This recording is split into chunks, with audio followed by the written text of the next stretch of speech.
Hi, my name is Joel Duff, and I'm currently engaged in helping to teach a course on creation apologetics at a seminary, and won't name which one here on YouTube.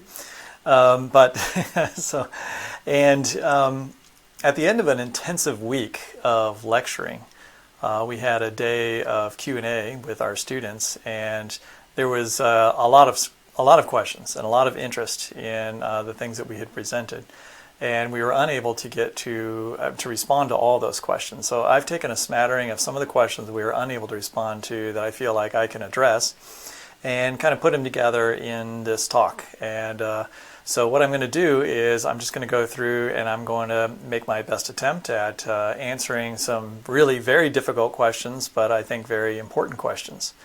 And so again, these are questions that were directed at us as the faculty members of a course, and these were questions that were spurred by our discussions and lectures in class.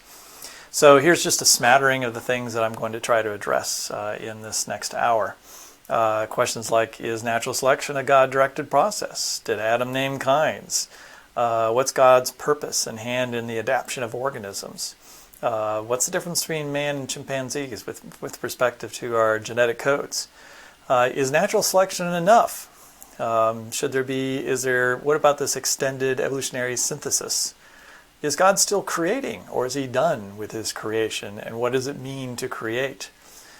So let's get after it with question number one.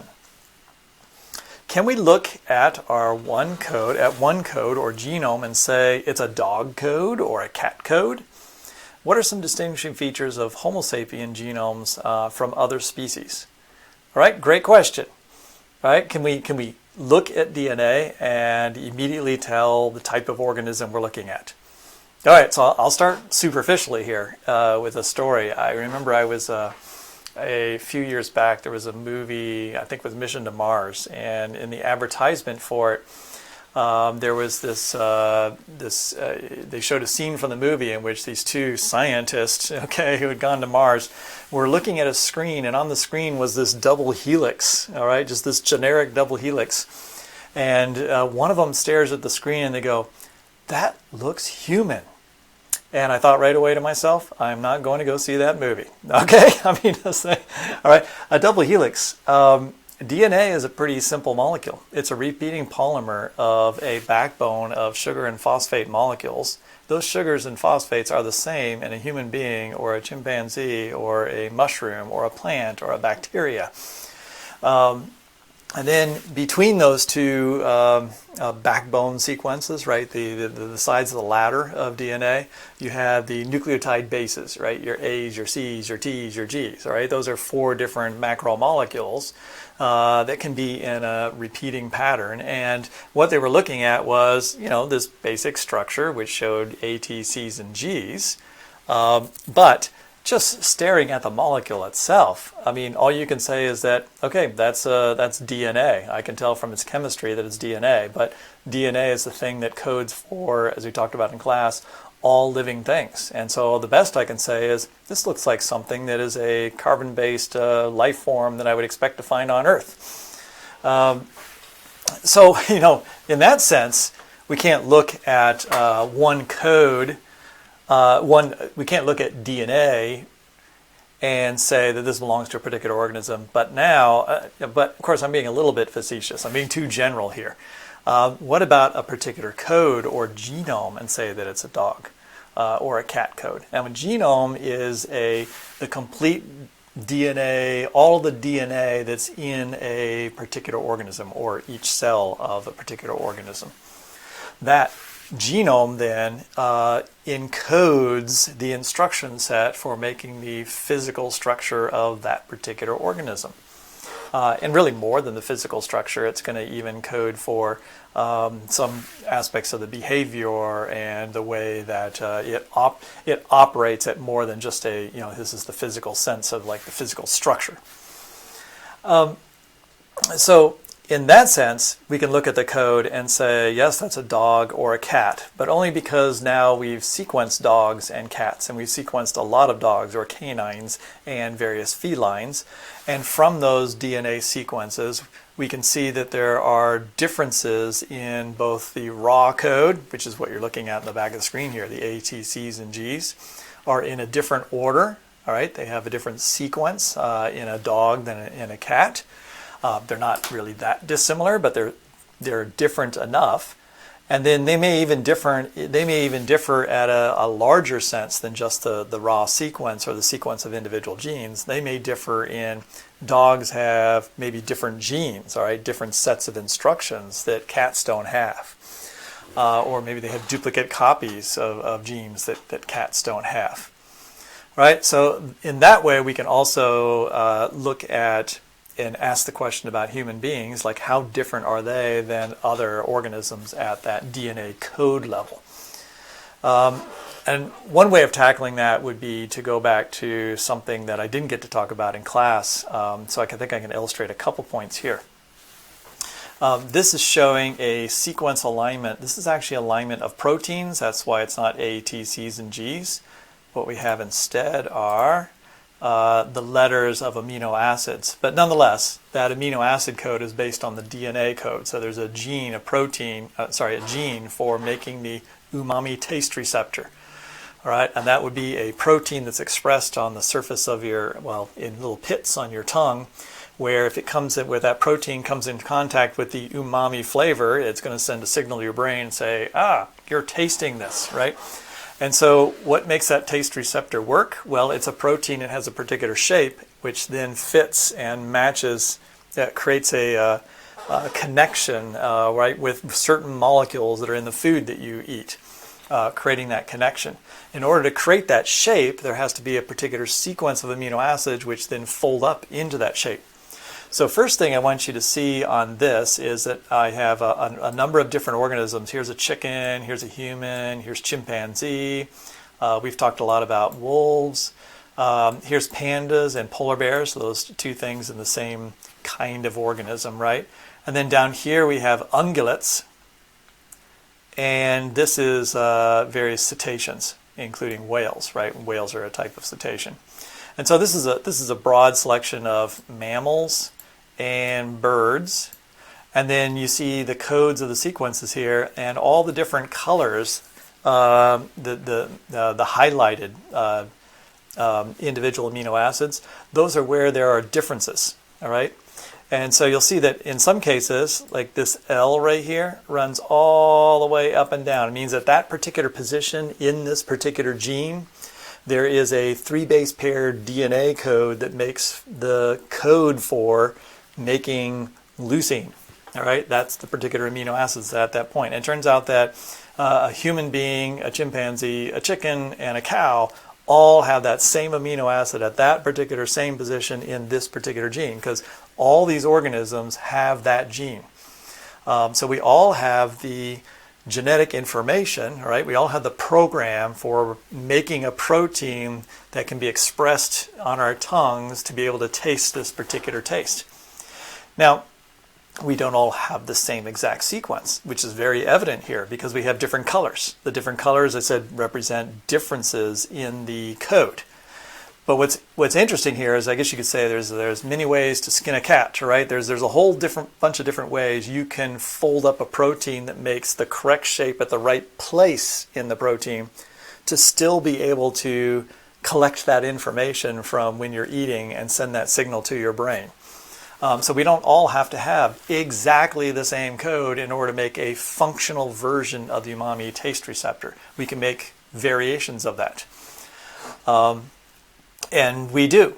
On the other hand, there are organisms that are on here that make exactly the same version of the protein because they have exactly the same set of amino acids they construct, which is an indicator they probably have very similar DNA, or the DNA code itself is not very different. So for example, humans and chimpanzees, if you scroll across here, you'll see that humans and chimpanzees have exactly the same protein code for this particular gene. And in fact, humans and chimpanzees share some unique changes. So here's these two changes here, which make them different than everything else.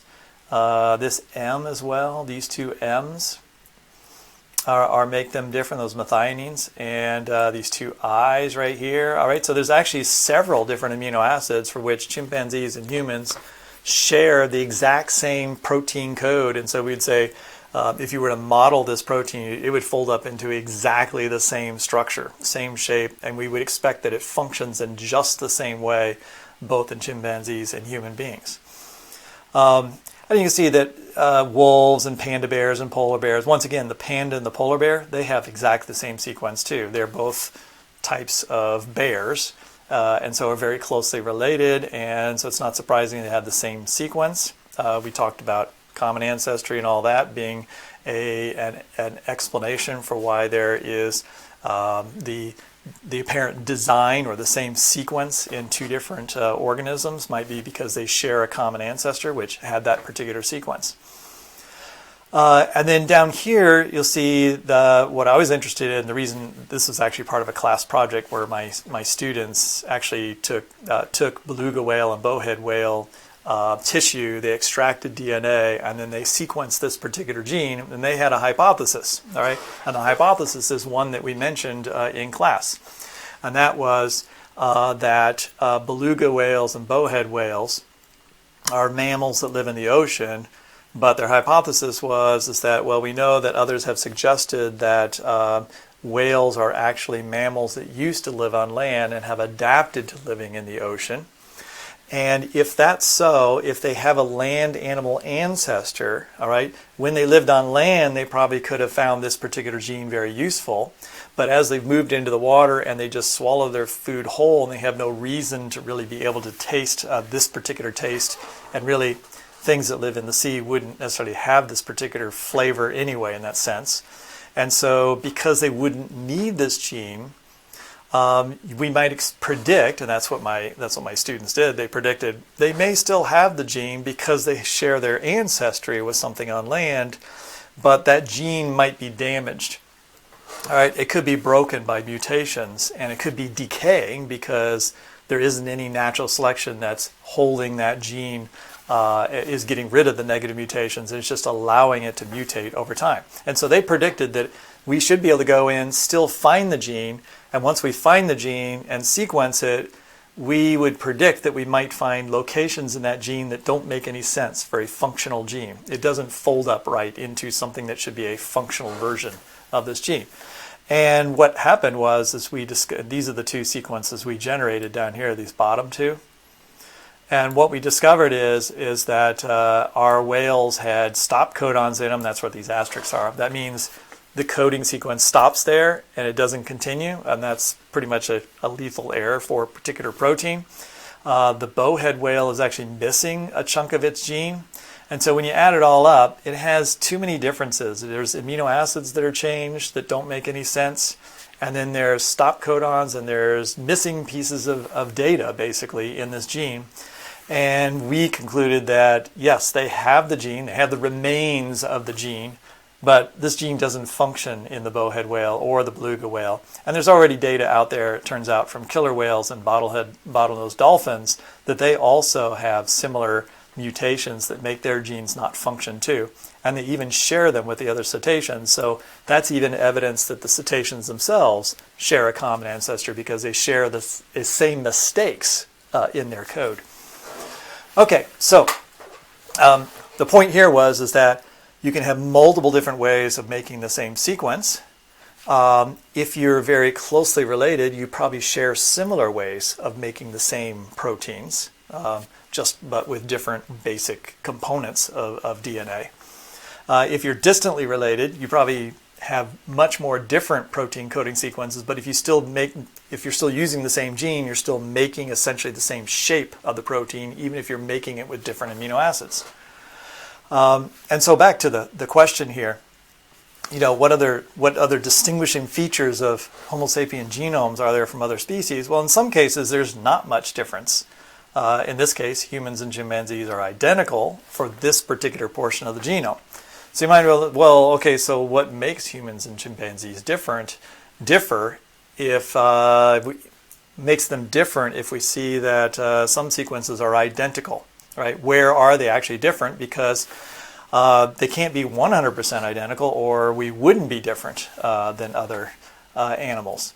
And so another way of looking at this is that in our protein coding sequences, or our codes for genes, there's not a whole lot of difference. We share almost all the same genes, and in those genes, 99 or 98 point something percent of the sequence is actually the same. And in most cases, even if the sequence is different, we still make the same functional proteins. So if we make the same functional proteins, then how can there be differences? Well, there's another way that there can be differences. One is how you turn your genes on and off is very, very important. So that's a developmental thing. You're using genes in different ways. There can be slightly different variations of genes. I mean, we know there's different variations in human beings among genes because we're all different from each other. There can just be more differences between us and other organisms, just like there is between any species and another. This chart shows sort of a cartoon version of envisioning broader, bigger differences in the genome. So, for example, these blue sections represent where there's a hunk of sequence in the orangutan, but if you compare that to gorilla, all right, it's sharing that sequence in all these locations, all right? But in gorillas, there's this section is missing that is in the orangutan, right? So they have a chunk of code that's not there, and maybe there's actually a couple genes that the orangutan has that maybe other primates don't have. So that would be a fairly significant difference because it's going to give them programs that they can run that other organisms can't. But then when you compare gorillas and chimpanzees, you'll see that, there are differences there too, right? The gorilla has a chunk of sequence here that is missing in the chimpanzee when you line up the chromosomes and you compare them. But the gaps, the same places where chimpanzees and gorillas are missing sequence compared to orangutan, right? Even human beings are missing that same portion of our chromosome. Missing might be the wrong word. We'll just say that it lacks that portion of the chromosome that orangutans have. And so when you compare gorilla and chimpanzee, you'll see there's this almost this barcode. These three different regions are identical in that they're lacking. But then there's this other piece of the chimpanzee genome that is not present that is found in gorillas. And then over here with humans, we see we have the same gaps in our genome, so that means we have the same basic sequence. Whatever genes are there is probably about the same. But then there are some differences. So there's a little section here that doesn't exist in chimpanzees or gorillas, but human beings have a piece of DNA right there. And that piece of DNA could be either an extra gene encoding for something that makes us different than chimpanzees, or it could be a piece of sequence that is responsible for the instruction set for how to turn on and off other genes, in which case you might control a set of genes differently, which can result in much larger differences. It's not just about single genes, it's also about turning on sets of genes and families of genes at a time. Okay, so that would be a really broad picture at DNA differences and how we might look at different species and see the differences at different scales, right down to the individual A, T, C's, and G's, up to, hey, they have these genes but not these genes, to even large chromosomal differences between organisms. Okay, question number 2. What do you make of the argument about the appendix being used for plant-based diets, but even carnivores have an appendix? The case is made that it is evidence that carnivores at some point ate plants because they have an appendix. So I don't know that much about the idea of this idea that that a plant diet is responsible for an appendix. I will say that this is kind of this classic question about vestigial organs, right? What's the deal with organs that don't seem to have a function anymore? And they've often been touted as evidence that of past ancestry, right? That sometime in the past an organism used this particular organ, but now they're not using it.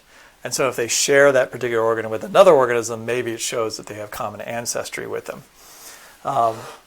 Now, the appendix, I'm going to take a little bit different angle on the appendix, right? Because the appendix has been held up as kind of this, like I said, kind of a classic example of an unused organ. It's kind of like wisdom teeth or something like that. What's the purpose of them if we have to just take them out, you know? So were they used in the past when we had a different diet, slightly different, larger jaw size, and as the jaw has shrunk, we just simply haven't gotten rid of the ability to make our wisdom teeth, so we're still kind of stuck with them. Are we still stuck with an appendix? I think that this particular question of the appendix is actually, that story has changed over the last couple of years, or I'll say the last decade. So here I'm showing you other organisms that have an appendix. So the first point I want to make is that all appendices are not the same. So here's an opossum. This purple part is the appendix. See, in a koala bear, so that's a marsupial, very different type of mammal. And here's zebra and rabbit, so these are ruminants. And then human being actually has a very small appendix. Now they're all located in the same place. The place where this small intestine comes in to the larger intestine. And then the question becomes, well, what's their function? Well, it turns out that not all mammals have an appendix. It's only a selected group of mammals that have an appendix. And it looks like recent evidence suggests that the appendix actually evolved or was formed multiple times in multiple different lineages. So rather than viewing it as something that maybe the original mammal had, like from an evolutionary perspective, the original mammal had an appendix, they shared it with all their descendants, and they've all been using it, and then maybe some have lost it. The idea now is that actually this particular portion of the intestinal system can have outgrowths, and when it has this outgrowth, it can develop into something that's like an appendix, but these appendices aren't all homologous. Homologous means they share a common ancestor. They're actually independently derived. And that might explain why they're so different from each other too. I mean, they're different shapes, but they also seem to have different functions in different groups. And so these, you could almost consider, well, you could consider these, or these probably are, essentially different organs with different responsibilities in different organisms. So the appendix in all these other organisms is not a vestigial organ. It looks like it has some use, and the reason we would think it has use now is that we see that that it is forming and staying in many lineages, and so there seems to be a use in these organisms for it. So here's a recent paper from 2009, the comparative anatomy. So they're actually comparing the anatomy of different appendices and the phylogenetic distribution. That's just a fancy way of saying how is the appendix distributed across all the different families of mammals. And so they generate this phylogeny, which remember is a way of visualizing how different mammals are related to each other or how different they are from each other. And so what they, my face is probably going to be over the legend here. So I'll tell you that these monotremes, right, that's like the platypus.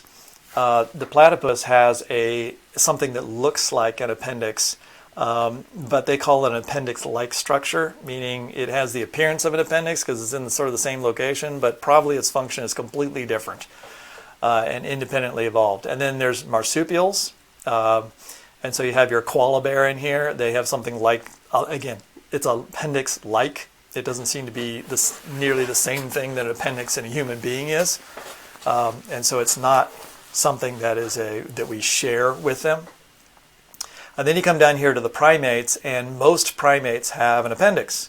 So it's not just human beings that have an appendix, but most of the other primates have some form of appendix.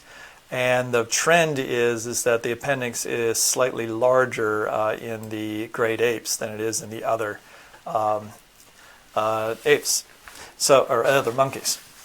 And so no one's exactly sure how important the appendix is, but it looks like it has some immune function potentially, but also it could also have a function of harboring bacteria that are good for your intestines. So if you have an infection or something like that hurts your intestinal tract, your good bacteria are kind of potentially stored in this area, and then they're used to sort of replenish your intestines from that point.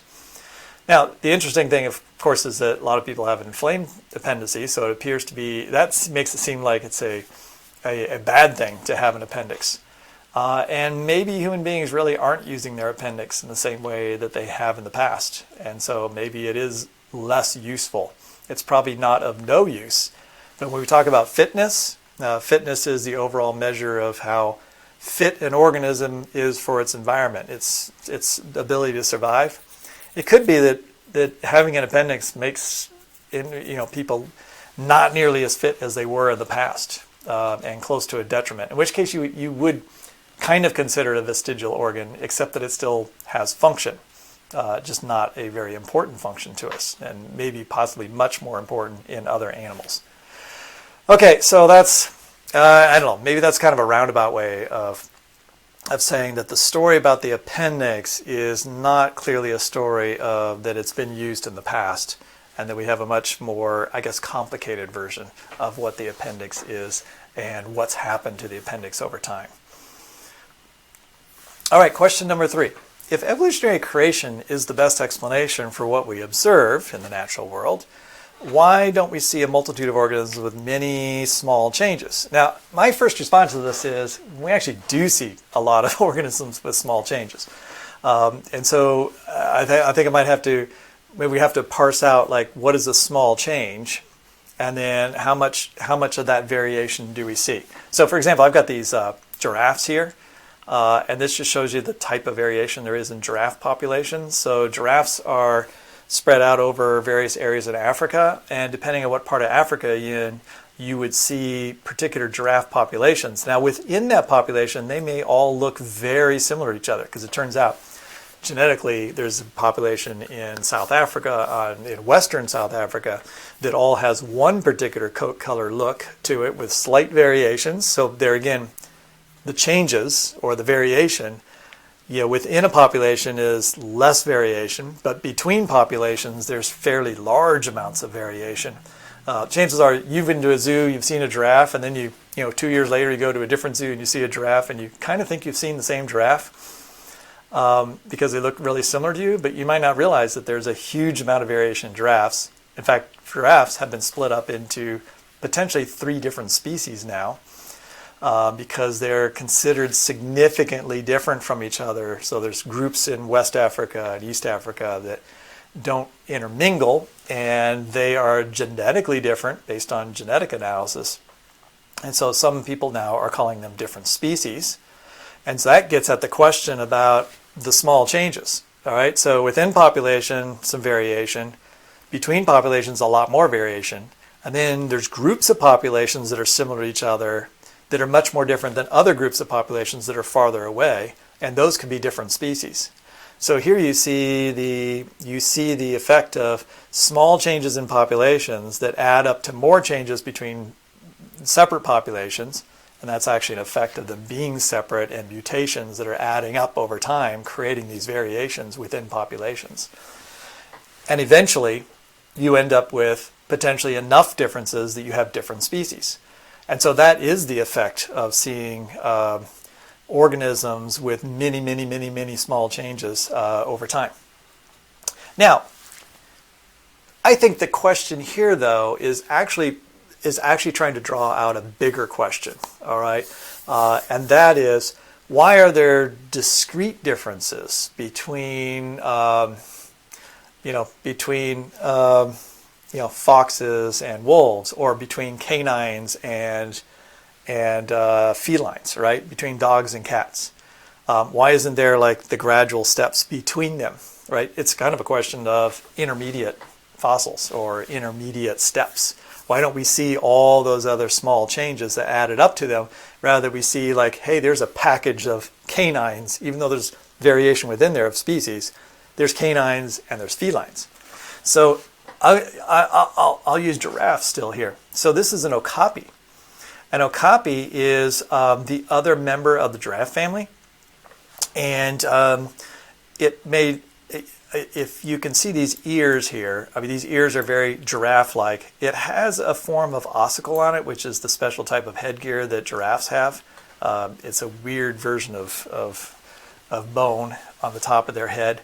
They have a very similar facial structure to giraffes, but the obvious thing is it's got a short neck. Okay, it definitely doesn't have the long neck that giraffes have, and it's much more stout. it's got different coloration patterns and so forth, but it has similar hooves. All right, it has a lot of similar features. It's been long recognized to be a relative of giraffes. And so here's a situation where you have, okay, you've got okapi living in Africa and you have giraffes. And you're like, okay, I understand there's variation in giraffes.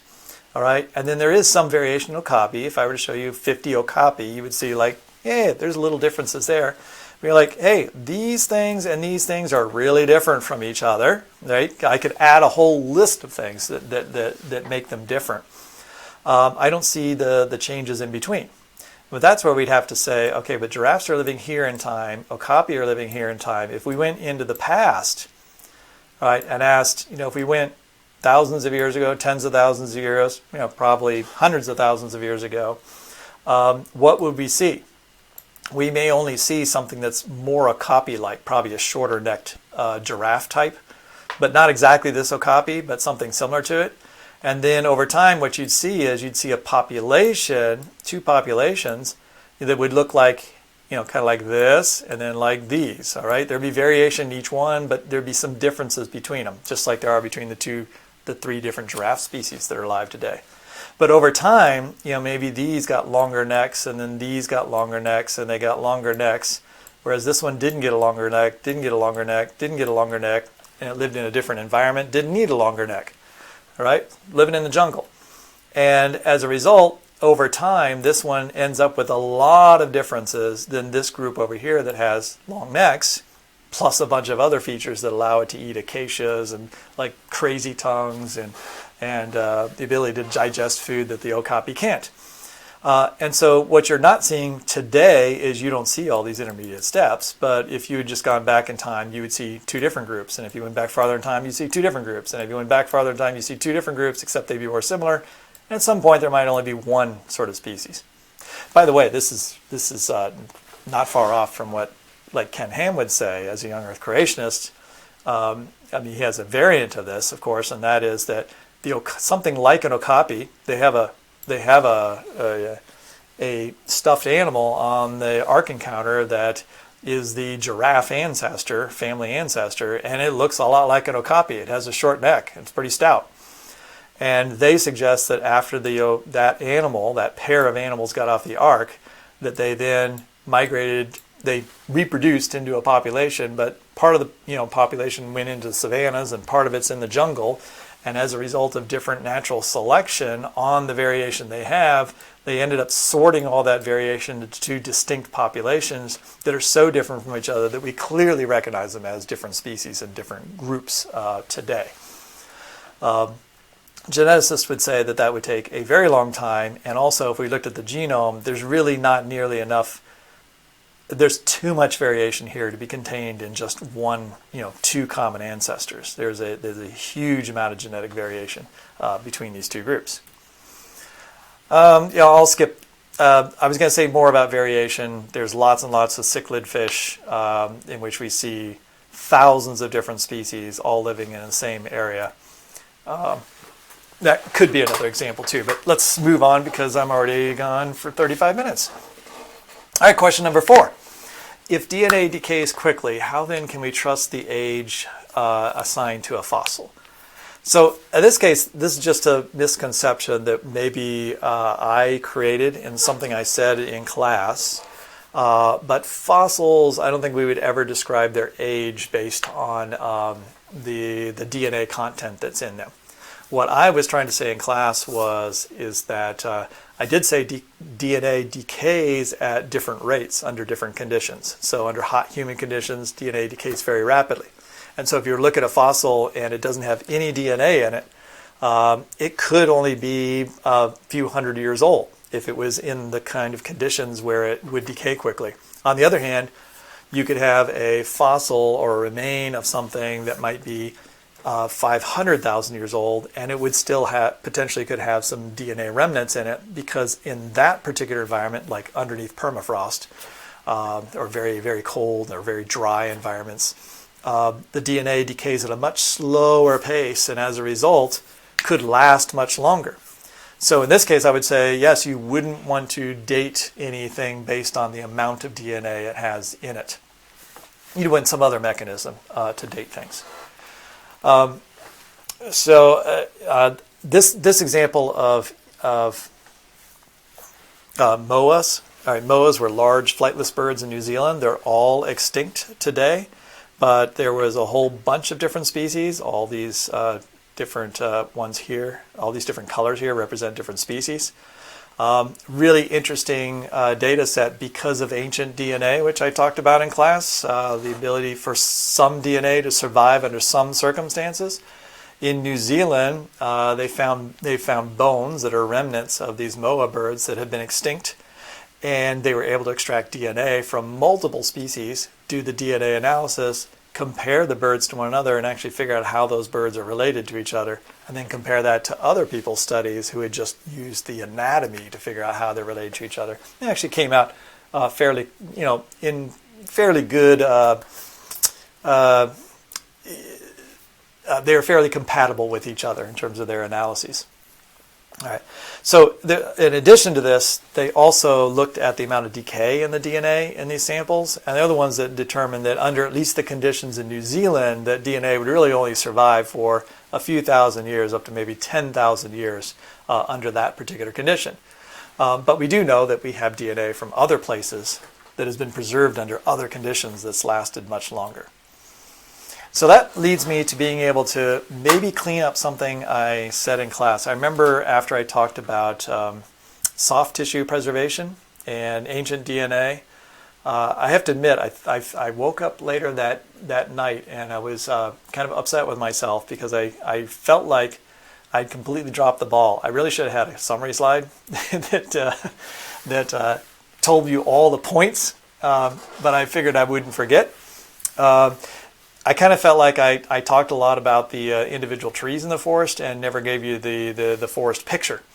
And the forest picture there was supposed to be part of this figure here, where I was showing mammoth bone, which is partially fossilized or partially mineralized, but you can still dig out of the center of it actual tissues, right? The actual cells that are there that are just, they've begun to change, all right? They're chemically changed somewhat, but there still are recognizable organic molecules and proteins that are there, which are the same types of proteins we would find in today's cells. And then there's DNA that's intact there, and we can extract that DNA. It is somewhat degraded, but not enough that we can't completely sequence the entire mammoth genome, all several billion base pairs of it. And these would be mammoth bones that are 20,000 years old. But then when we turn to something like the dinosaur bone, and we see that most dinosaur bones are completely mineralized. There's no organic material left. And then we were talking about Mary Schweitzer, and we were talking about her finds in T-Rex and how there was, in quotes, soft tissue. All right, there's organic molecules that are remaining there, but I told you that those are molecules that have been greatly changed through time. They're not, in the case of some of the molecules have a long lifespan, and they're slightly changed, but most of the molecules have been replaced, all right, by other breakdown products of those. And so it has a residue of organic organic remain there, but it's not truly the actual cells that are there, right? There's no extractable DNA, and we haven't been able to get easily get a lot of the other proteins that would be normal proteins in a cell. That doesn't mean that, I was saying, organic molecules can't survive a long time, like oil, and there's other collagen fibers and things like that have survived for millions of years.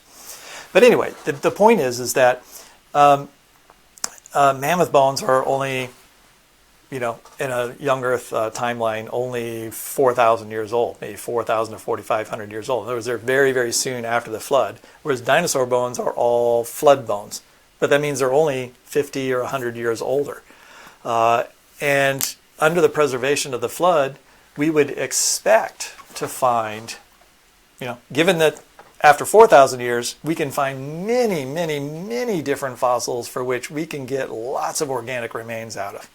All right, we can see cells, we can extract DNA. All right, Some are so fresh in a way that, a dog would still want to chew on some of the bones that are 4,000 years old and be able to get nutrition out of them.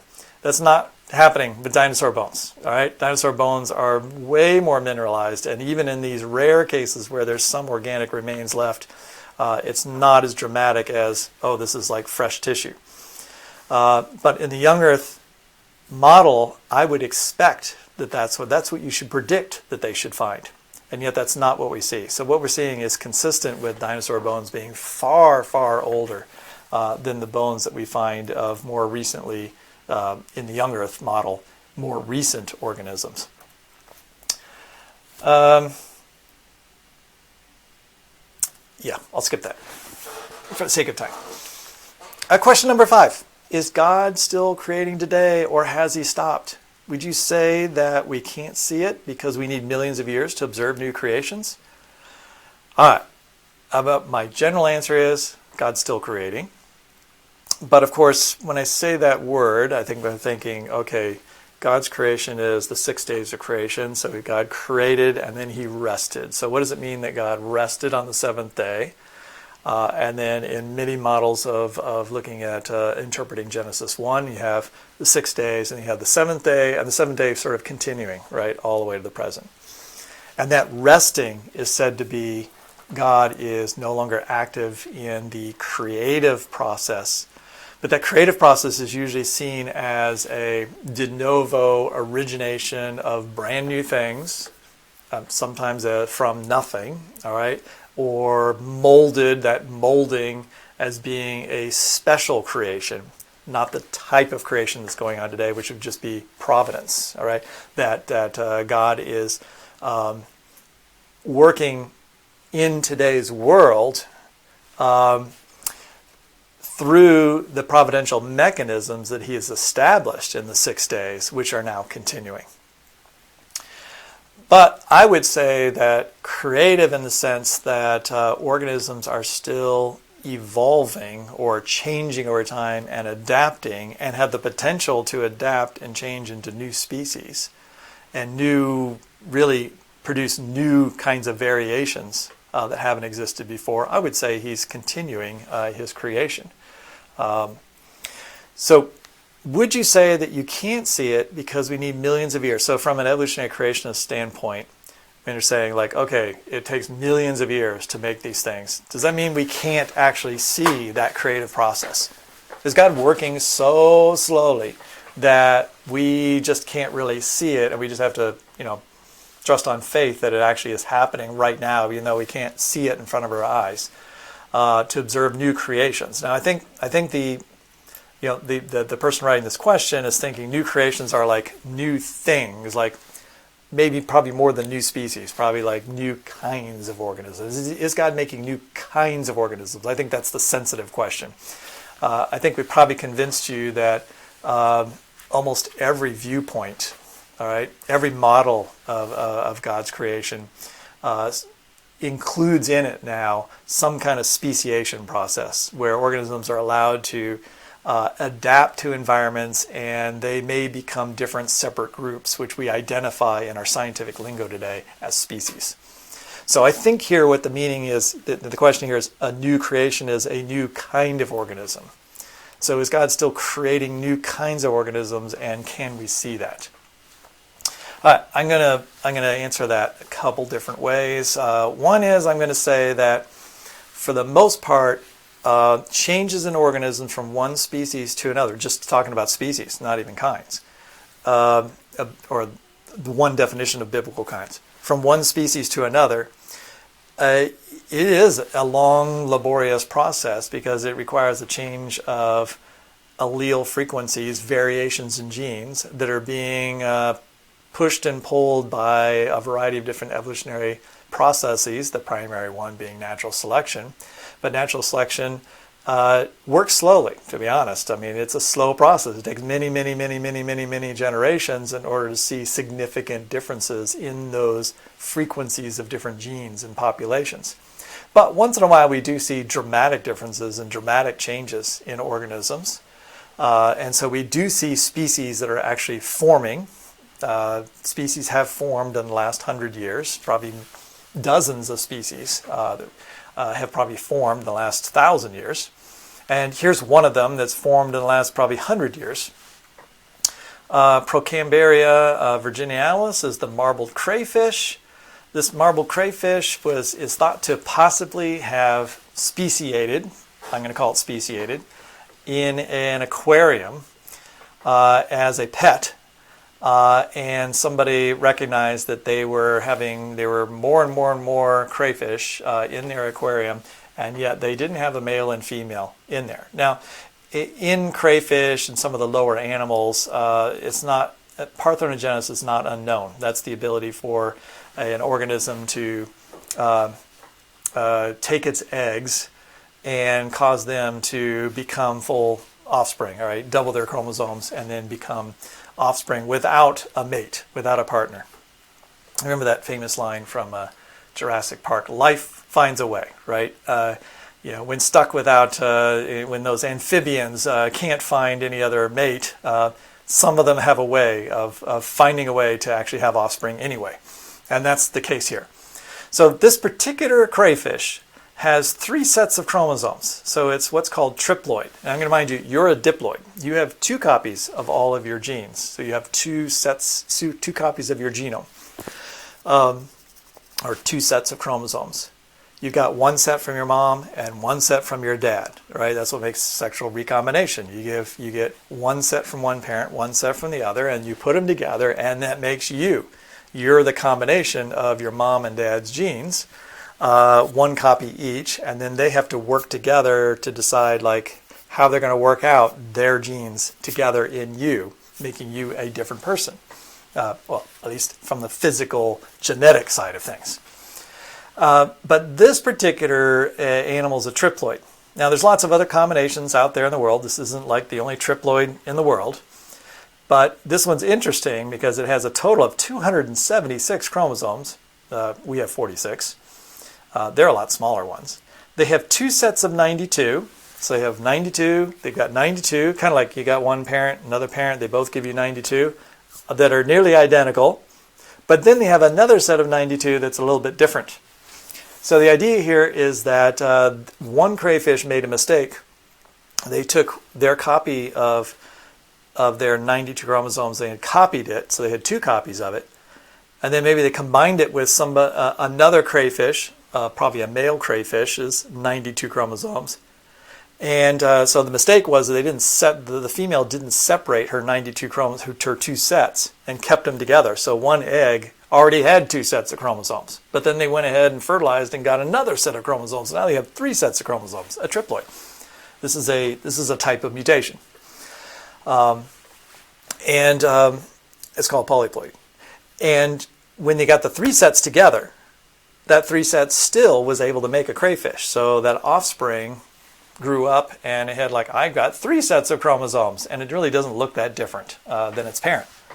The problem with that particular crayfish is when it tries to do sexual reproduction with any other crayfish in its family, it can't do it. Right? It makes a mistake because it can't separate 3 into 1. And so it always mangles it. So that should have been the end of the line, right? That should have been that crayfish should have been okay, I've got a mutation. I can't reproduce and make any offspring. So as soon as I die, that particular mutation disappears. All right, that's natural selection. That's negative selection, selecting out that particular combination of triploid. But life finds a way sometime, and this particular animal did parthenogenesis, which means it just takes it makes eggs and puts all 3 chromosomes in them, just like the other cells of its body, except the egg now becomes, it doesn't have to be fertilized. It already has 3 chromosomes, and it just starts the process of beginning a new generation, and it starts to divide and grow into an embryo and make a new crayfish. So it clones itself. All right, that's exactly what it does. It just clones itself over and over and over again.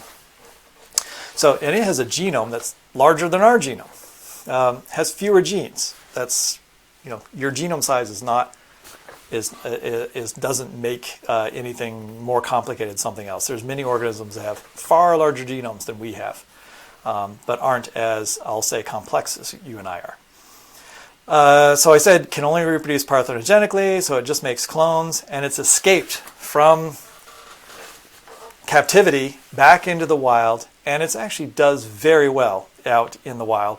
And it just copies itself over and over and over again, and it's on 3 continents now, and it's a real pest. I mean, it's just completely taking over some stream systems and pushing out the native species. Now, is this a new species?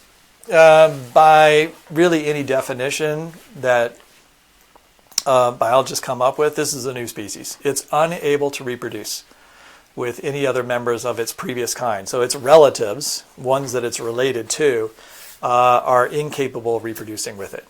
And it clones itself. You say, well, it's just a clone. That's a type of, like, it's just a mutant. Well, it's a mutant, but there are thousands and thousands of species of organisms on Earth that's what they do. They clone themselves. That's the way they reproduce, and we would consider them perfectly viable species.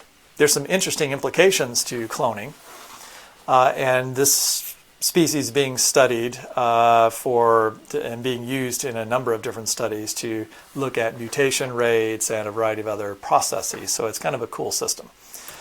All right, so that's an example of, boom, one day, literally one day, all of a sudden you had an offspring that no longer could communicate with its parents or any other relative, and therefore it starts its own lineage. And that lineage will probably always be different and separate, completely unable to communicate with the other one, and therefore is a new species.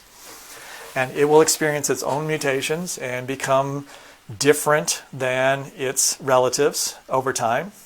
And the question is, how different will it become over time? I think it depends on what environments it's in. So let's look at foxes. And this also goes back to the whole question of variation. How much variation is there? And do we see individual little steps in variation? I like this image because it shows a whole bunch of different easy to see variation in coat colors among foxes. And these are just red foxes. All of these are red foxes in terms of the species. There's like 17 different subspecies of red foxes in the world. And this is just a variation in 2 of them that are in Europe.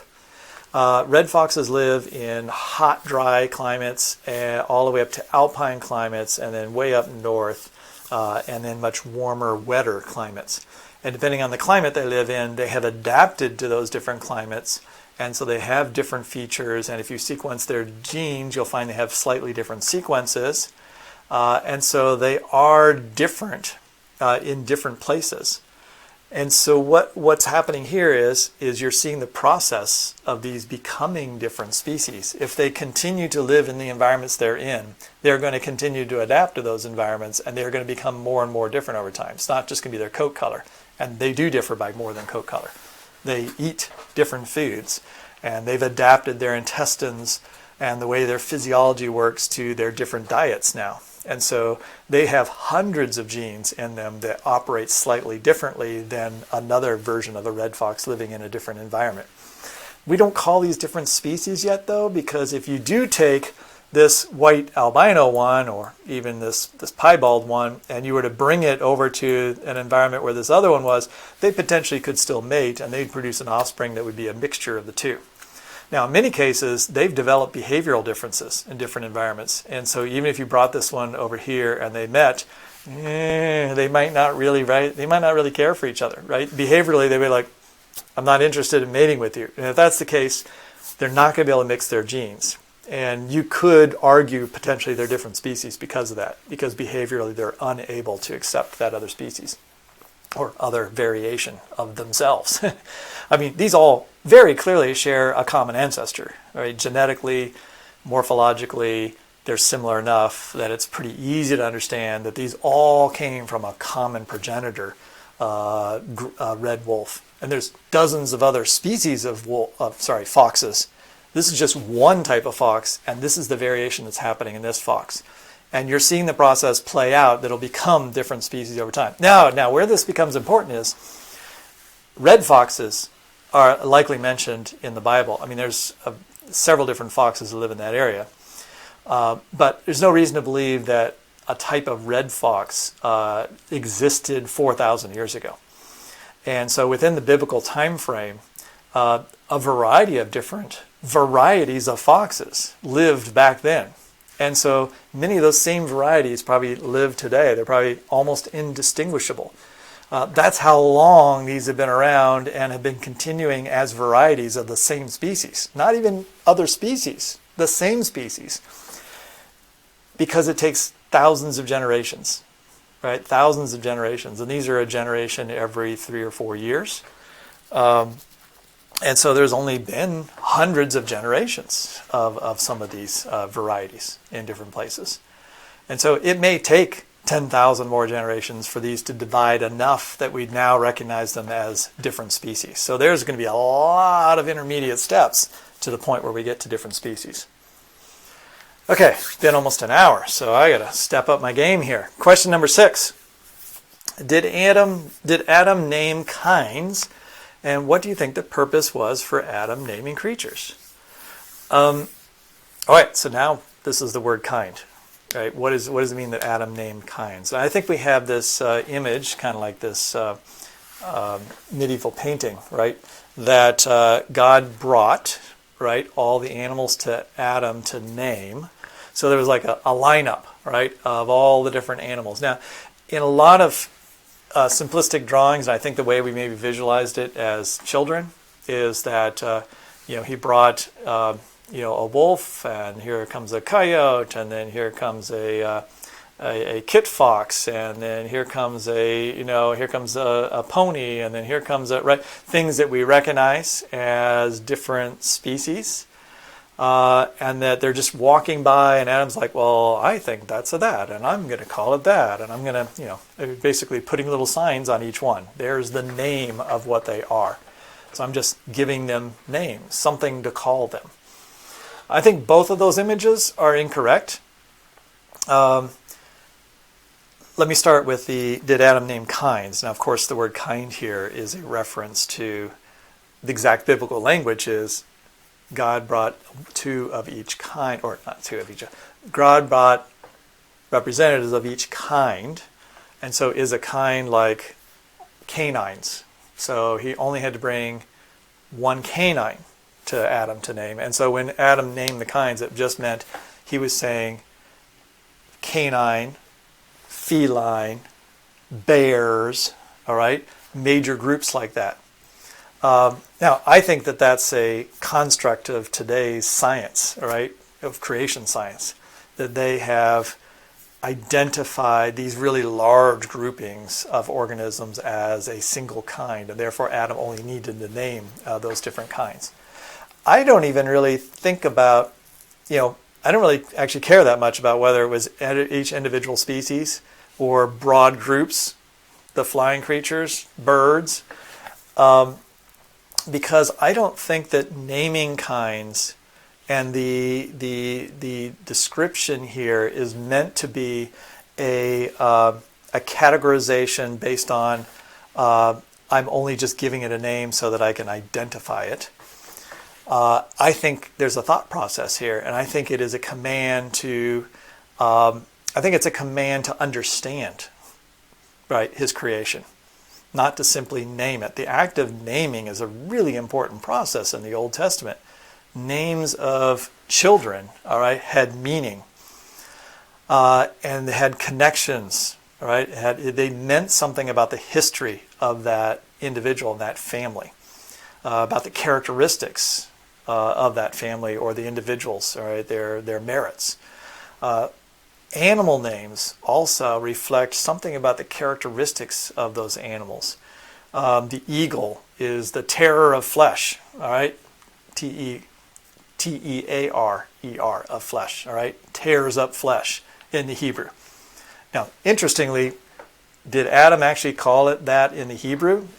Right? I mean, most people would say, like, okay, maybe he used Hebrew names. Of course, that goes back to the whole question of did Adam speak Hebrew? All right, so we got a lot of questions here. But if that's the name that Adam gave to that really Adam was responsible for that particular name, that suggests that Adam recognized the qualities of a eagle that we recognize today, which is they're really good carnivores. So again, that reflects upon the question of death before the fall and what's the nature of the animals, what's the nature of the original creation. Many, many Hebrew names of animals reflect the nature of exactly the way we think of the animals today, not as some people think of as in the perfect paradise. But they visualize Adam in this perfect paradise. So how did he come up with these names for animals if they didn't express those features until later? But I digress. Did Adam name the kinds? All right, so what is in the process of naming? What do I think naming is? I think naming is the royal process of identifying organisms or identifying the world around you and giving it their functions. What are they doing and identifying them? Identifying in the sense that what does God do in the first 6 days? Right? Doesn't he name all the parts of his creation? And doesn't he ascribe functions to them? Right? The luminaries are here for this, the sun, the moon, the stars for signs, right? He's giving names to things. He's identifying his creation, right? He's just spent this time forming this world, all right, and all the organisms in it. And he's giving names to those things, right? And he gives really broad names to things like the fish of the sea and the flying creatures, on the face of the heavens and so forth. And then what does he do at the end? Well, he creates man in his own image. And part of that image, I believe, is the creative image of God, right? That God has the capacity to create, to be able to understand his creation and interact with it. Animals can't name themselves. Animals can't look at other animals and name them in the same sense because we can understand the creation. And by naming, we ascribe glory to God. All right, I think that's one of the crucial functions, is that naming isn't just, oh, I like this name. I'm going to make up this word, and that's your name. And wow, isn't that great? Now everyone will know what to call you, like as if that was the purpose. I think naming is looking at it, observing the creation, and understanding something about the creation. Oh, I see the functions that this organism has, and I am naming it. Naming as part of glorifying the creation. What's the chief end of man? Man's chief end is to glorify God and to enjoy him forever. And part of glorifying God is naming his creation as his representative here on earth, right? He's given us that representative role, sort of I guess some people would say like the vice-regent, his vice-regent, subservient to him. He's like, you are put in charge, of this world, and I'm going to give you these responsibilities. And naming it is a way of identifying. I think of science. I think of what I do as part of the naming process. I think of the naming process as a continuous process, not a one-off, here's a lineup, and boom, boom, boom, boom, boom, I'm all done. No, we're never done identifying God's creation and glorifying him, bringing him glory through understanding the things that he has done and he has made. The more we understand about what he's made, the more we glorify him for the intricacies of the things that he has created and give them roles and responsibilities and identify what their role is in this world, the more we're bringing glory to God.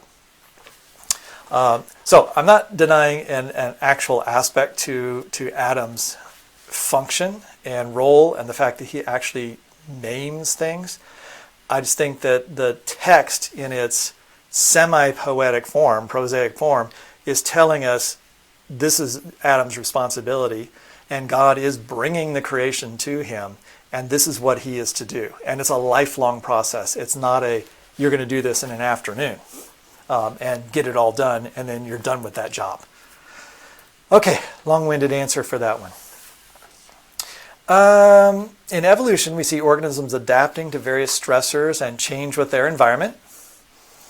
All right, so we talked a lot about God endowing organisms with the capacity to adapt to the changing world and the fact that nothing ever stays exactly the same. And if nothing stays the same, an organism either has to adapt and change to be better fit for that new environment, or it's not going to survive in that new environment, and another individual that does adapt will survive. So this process is I mean, I think it's an accurate reflection of the idea that we're adapting and changing the environment.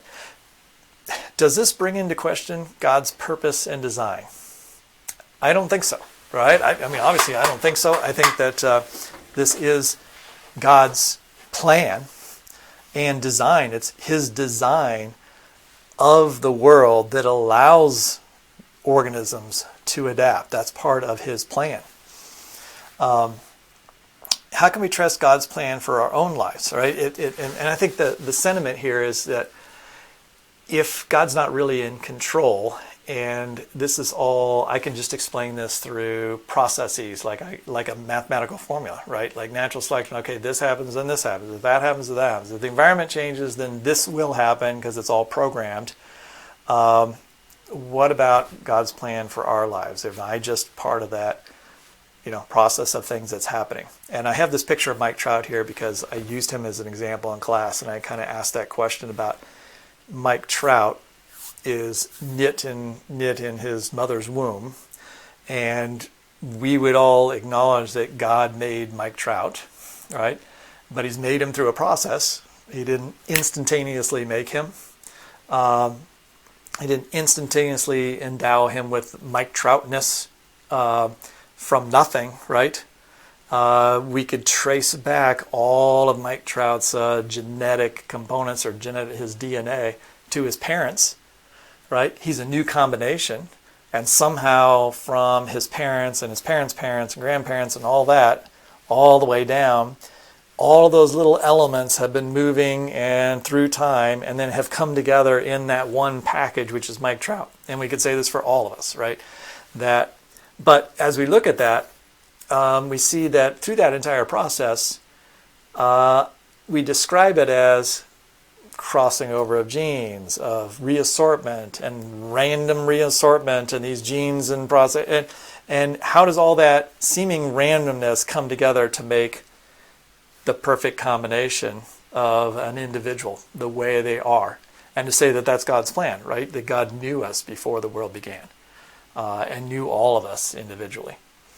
I'm not an open theist in the sense that like an open theist might look at this as, okay, well, God has established how things work, right? That's his creation is how things work, and has a general guidance like thing going on, but doesn't really know what all the outcomes are, right? There's all these possibilities because there's all these different random recombinations that occur, and that creates lots and lots of different variations on themes, and God works with whatever comes out of those variations. And so that is not having 100% control on everything. Now, of course, we're going to, very quickly going to get to, all right, well, you have full sovereignty, God's control of every single molecule and every single combination. Genetics creates all these individuals.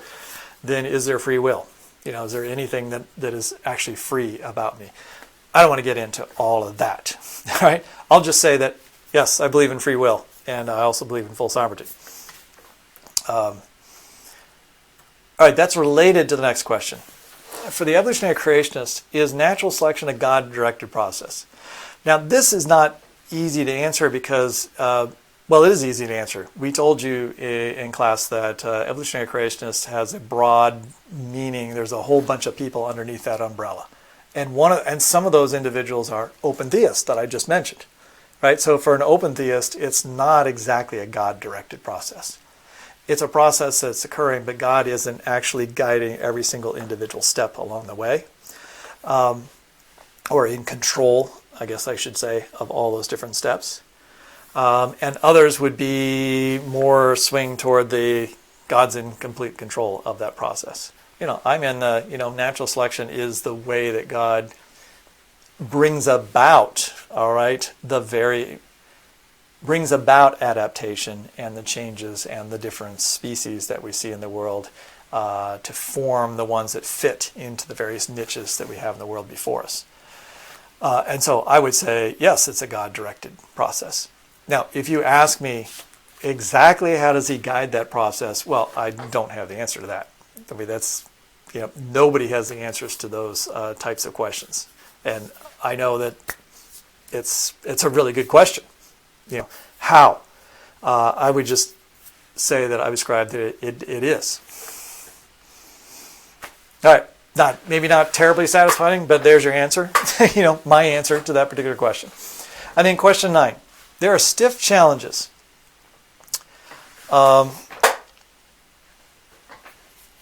These days on the mechanism of natural selection, on random mutations to create change that rises above simple adaptation. They mostly come from the ID community. So this is the idea that natural selection, okay, I get it. Natural selection happens, and it does have an effect, and it can shape and sculpt organisms to adapt to their environments.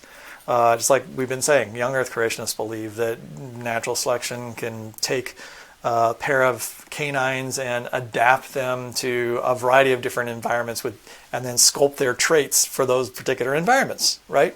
By the way, not all young Earth creationists believe that.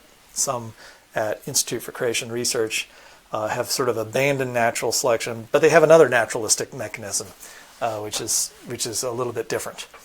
Nonetheless, the question here is that enough, right? Is natural selection enough to go beyond just adapting species into different environments, or maybe making modifications of species into more species? But what about making whole new organs, right? Making whole new organ systems, making whole new kinds of organisms. Maybe it takes more. Maybe there's something missing in terms of a mechanism that's not there. And so this person who asked this question also goes on. However, the neo-Darwinists themselves seem to be saying that this mechanism is not the full picture, that natural selection can't do it alone. And then provides this link to a series of articles in New Trends in Evolutionary Biology. How does the evolutionary community respond to these challenges? Okay, this is a really great question.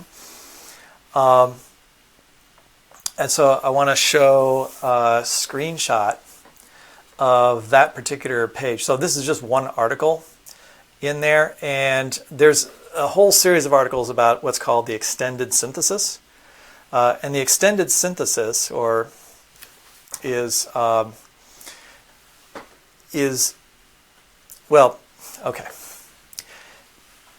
modern synthesis is when genetics was melded to Darwinian evolution, right? So you had Darwin, and then you had genetics come along in the 1900s, and about the 1920s, 30s, you finally had genetics, population genetics, and how populations change through changes in allele frequencies and genes.